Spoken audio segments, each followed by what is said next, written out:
We now continue to remember our beloved Denise DiCenzo, my loving TV wife, whom I miss terribly. We are wearing coral ribbons, her favorite color, and also look at our logo. It's also a sporting one.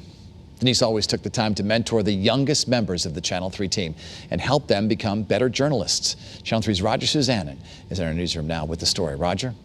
Well, Dennis, as you know, some of those coached by Denise are now working at networks and TV stations all across the country. And the newest generation here at Channel 3 is now heartbroken over her loss. Denise had such a special way of making the newest people feel so welcome here at Channel 3. I watched her every day on the news, and I was sitting at a desk and she came up to me and she said, "Who are you?" And you know, I was so mesmerized by her. And that's how everybody in Connecticut feels. They're mesmerized by her. She's larger than life. She was the only person that I really ever was starstruck by. I see Denise, I'm like, wow, it's Denise DiCenzo, oh my gosh. You know, and then she came up to me, she introduced herself, and she was just the nicest, warmest person. I've never felt, you know, so welcome to a new place. I have like a loud laugh, and she always said to me, like, she loved hearing it in the newsroom.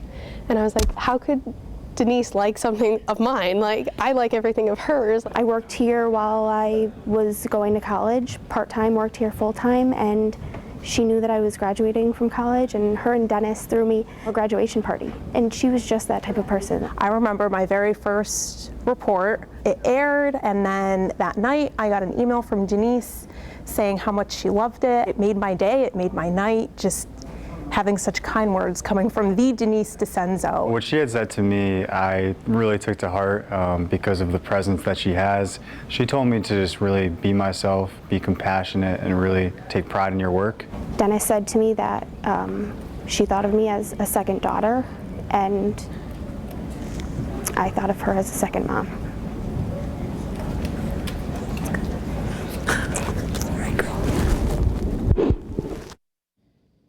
Now, plans for a public memorial for Denise are in the works for after the holidays in the new year. We'll bring you those details as soon as we get them. And on a personal note, I'd like to say that if you're lucky enough to have someone like Denise in your life, cherish them. If you don't, try to find that person, or better yet, try to be that person to someone else. Denise would definitely love that. Back to you, Dennis.